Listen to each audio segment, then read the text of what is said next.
लेकिन सच्चे भक्त की संभाल जिस कदर मुनासिब है आप फरमावेंगे, और जब जब मुनासिब समझेंगे उसकी अर्ज और मांग भी मंजूर करेंगे, और मंजूर करना मुनासिब नहीं होगा तो जो मुनासिब होगा उसकी वजह यानी मसलहत को भी उसको जतावेंगे,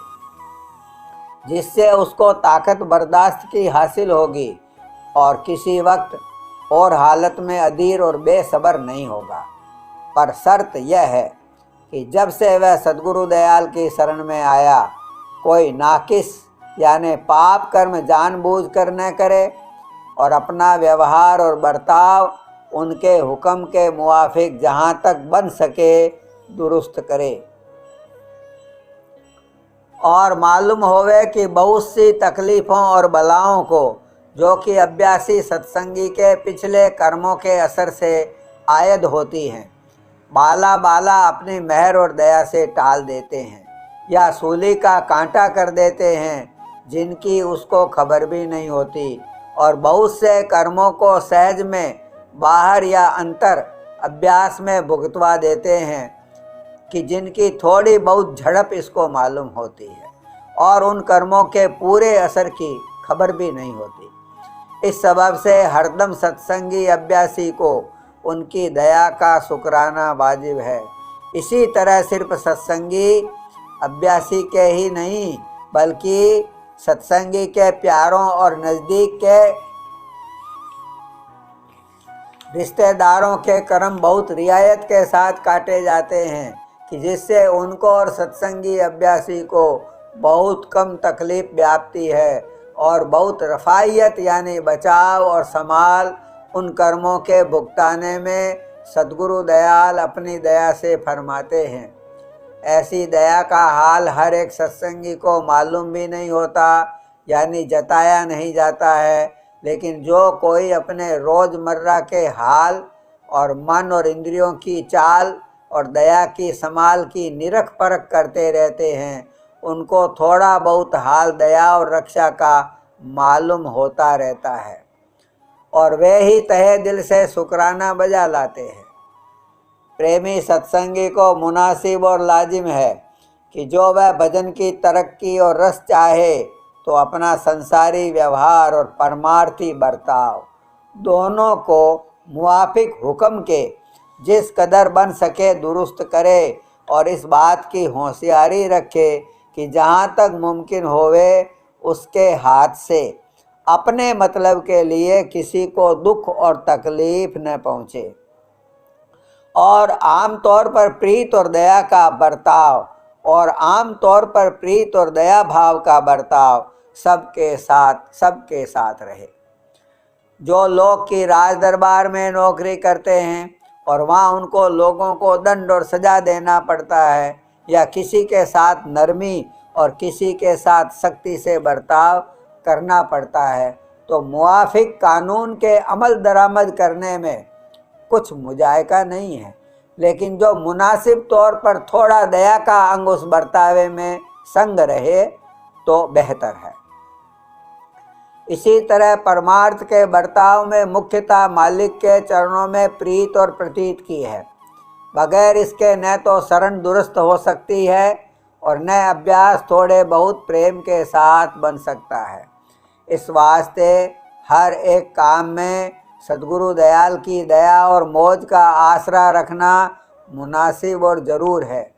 और फिजूल तरंगों संसारी भोग और विलास और नामवरी वगैरह से जहाँ तक बन सके अपना बचाव रखना लाजिम है कि जिससे अपने हृदय में मलिनता न बढ़े और भजन में विघ्न वाक़े न होवे। जो इन दो शब्दों का पाठ रोज़मर्रा थोड़ी होशियारी के साथ एक दफ़े नेम से कर लिया जावे तो यकीन होता है कि सद्गुरु दयाल की दया से गफलत और भूल कम होवेगी और बहुत से कामों में एहतियात बनावेगी, और जो कोई कसर का काम इत्तफाक से या अनजाने में बन पड़ेगा तो उसकी खबर जल्द हो जाएगी और पछताने और प्रार्थना करने से उसका नाकिस असर जल्द दूर हो जाएगा और आइंदा को होशियारी बढ़ती जाएगी। इन शब्दों में जहाँ लफ्ज गुरु का आया है उससे मतलब सिर्फ देहधारी गुरु से नहीं है, बल्कि कुल मालिक सद्गुरु दयाल से है। यानी गुरु लफ्ज से मतलब कुल मालिक और नर स्वरूप गुरु से है। और वह दोनों शब्द ये हैं जिनकी एक एक कड़ी नीचे लिखी जाती है। पहला शब्द, चेतो मेरे प्यारे तेरे भले की कहूँ, गुरु तो पूरा ढूंढ तेरे भले की कहूँ। और दूसरा शब्द है, गुरु की मौज रहो तुम धार। संत अथवा सतगुरु मत में बाहरी पूजा प्रीत भाव के साथ संत सतगुरु के चरणों में की जाती है, क्योंकि उनका स्वरूप जो कि अभ्यासी के अंतर में ध्यान में प्रकट होगा, ध्यान करके प्रकट होगा, वह चैतन्य और अकाल रूप है। और जहाँ तक कि रूप रंग रेखा है वहाँ तक वह स्वरूप दर्जे बदर्जे सूक्ष्म और नूरानी होता हुआ अभ्यासी के संग जावेगा और सच्चे अरूप पद में जो कि रूप रंग रेखा से न्यारा है पहुँचा देगा।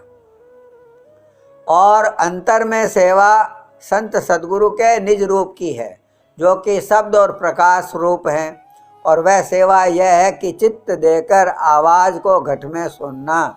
और उसके आश्रय सूरत को चढ़ाना। सो जब तक कि संत सद्गुरु के जाहिरी स्वरूप में यानी बाहरी स्वरूप में गहरा प्यार नहीं आएगा,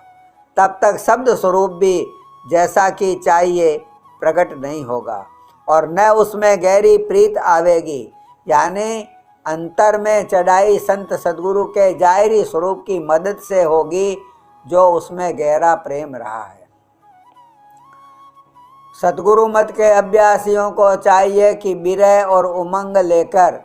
अपना अभ्यास नेम के साथ रोजमर्रा करें और मन और सूरत और दृष्टि को पहले 5-4 मिनट तीसरे तिल के मुकाम पर जमावें और फिर पहले या दूसरे स्थान पर तवज्जो रखकर यानी चित्त को ठहरा कर शब्द को सुने और ध्यान के वक्त उसी मुकाम पर नज़र और चित्त को ठहरा कर स्वरूप का ख्याल करें। चाहे जब नज़र आवे और अभ्यास करने में चढ़ाई के वास्ते नीचे से ऊपर की तरफ बहुत जोर न लगावें। सहज स्वभाव मन और चित्त और नज़र को ऊपर की तरफ तान कर मुकाम पर शब्द या स्वरूप के आश्रय ठहरावें और होशियारी रखें कि दुनिया के ख्यालात किसी किस्म के मन में न आवें और न किसी तरह की तरंग स्वार्थी या परमार्थी उठावें। तो अभ्यासी को थोड़ा बहुत रस और आनंद शब्द या स्वरूप का जरूर मिलेगा। जो अभ्यास के वक्त हालत विरह और उमंग की न होवे तो चाहिए कि पहले 2 शब्द चितावनी और बैराग और 2 शब्द प्रेम के गौर से पढ़कर अभ्यास में बैठें और अपनी कसरों पर नज़र करके दीनता के साथ थोड़ी प्रार्थना वास्ते प्राप्ति दया और सद्गुरु दयाल के चरणों में करें। फिर भजन या ध्यान शुरू करें। जो इस पर भी मन न माने और गुनावन और ख्यालात बेफायदा उठावे तो जो भजन करते होवे उसमें ध्यान शामिल कर दें, यानी उसी आसन से बैठे हुए स्वरूप का ध्यान करें और शब्द की तरफ भी तवज्जो रखें। जो फिर भी गुनावन बंद ना होवे तो सुमिरन नाम का भी करते जावें। इस तरह मन थोड़ा बहुत निश्चल होकर अभ्यास में लगेगा। और जो फिर भी गुनावन दूर न होवे और मन दुरुस्ती के साथ भजन में न लगे तो भजन या ध्यान के वक्त किसी प्रेम के शब्द या प्रेम की कड़ियों को अंतर में या थोड़ी आवाज़ के साथ थोड़ी देर गावें। उससे यकीन है कि गुनावन दूर हो जाएगी और भजन और ध्यान का कुछ रस आवेगा। जो इस पर भी मन रूखा फीका रहे और ख्यालात बेफायदा उठावे तो भजन और ध्यान छोड़कर धुन के साथ नाम का सुमिरन करें। इस तरह कुछ सफाई हासिल होगी और फिर थोड़ी देर ध्यान या भजन करें या दोनों को मिलाकर अभ्यास करें तो कुछ फायदा मालूम पड़ेगा। जो किसी वक्त इन कामों में मन बिल्कुल न लगे या रूखा फीका रहे तो 5 शब्द जिनमें रास्ते का भेद और चढ़ाई का हाल होवे गौर के साथ और अर्थ पर नज़र रखकर आहिस्ते आहिस्ते या थोड़ी आवाज़ के साथ पढ़ें और मुकाम मुकाम पर जैसा कि उनका जिक्र आवे मन और चित्त को ख्याल के साथ वहाँ ठहराते जावें और शब्द की हर एक कड़ी को 4 या 5 दफ़े या और ज़्यादा बार पढ़ें और उतनी देर उसी मुकाम पर जिसका जिक्र कड़ी में आ रहा है अपने चित्त को ठहरावें और ठहराया रखें। इस किस्म का पाठ थोड़ा बहुत भजन और ध्यान के बराबर फायदा देगा और होशियारी रखें कि कोई ख्याल संसारी या परमार्थी मन में न आवे। जो इन कार्रवाइयों में कोई भी दुरुस्ती से न बन सके तो फिर समझना चाहिए कि मन निहायत कर्मी और मलिन है और उसकी सफाई का इलाज यह है कि चंद रोज होशियारी के साथ सत्संग करे और प्रेमी और साध जन की थोड़ी बहुत सेवा इख्तियार करे और उनके और सत्संग के वचनों को चित्त देकर सुने और मनन करे। तब कुछ अरसे में सफाई हासिल होगी और शौक पैदा हो जाएगा। फिर जो अभ्यास के ऊपर लिखा गया है उससे दुरुस्ती से बनना शुरू हो जाएगा। और जो ऐसा मौका न होवे कि कोई दिन सत्संग में रहकर सेवा और अभ्यास करे तो यह तरकीब करे कि घंटे 2 घंटे बाद 5 मिनट 7 मिनट जहाँ बैठा हो या कोई काम हाथों से कर रहा हो या चारपाई पर लेटा होवे आंख बंद करके पहले स्थान पर मन और सूरत और दृष्टि को जमा कर सुमिरन और ध्यान करे। इस कदर थोड़े अरसे यानी 5-7 मिनट में तो मन चंचल नहीं होगा और न कोई ख्याल और तरंगे उठावेगा। इस तरह दिन और रात में जो 10-12 दफ़े भी यह अभ्यास बन पड़ा तो करीब 1 घंटे के या कुछ ज़्यादा वक्त उस निर्मल अभ्यास में लग जाएगा और कोई दिन में थोड़ा बहुत रस जरूर आवेगा कि उसका असर हर वक्त मालूम पड़ेगा। और मामूली भजन और ध्यान के वक्त भी 5-5, 7-7 मिनट कई बार करके मन स्थिर होकर कुछ रस पावेगा और रफ्ते रफ्ते मामूली अभ्यास भी दुरुस्ती से बनेगा और सिवाय उसके यह चंद मिनट का अभ्यास भी और वक्तों पर जारी रहेगा कि जिससे जल्द सफाई मन और इंद्रियों की होती जाएगी और आनंद भी आहिस्ता आहिस्ता बढ़ता जाएगा। जो किसी को वक्त भजन या ध्यान के इधर से गफलत हो जावे और अंतर में होश रहे तो यह निशान दुरुस्ती अभ्यास का है। लेकिन जो नींद की सी हालत हो जावे और दोनों तरफ का होश न रहे तो मुनासिब है कि वक्त शुरू होने ऐसी हालत के 2-4 मिनट के वास्ते अभ्यास छोड़कर आंखें खोल दे और जो सुस्ती दूर न होवे तो उठकर 2-4 कदम टहल कर फिर अभ्यास करे।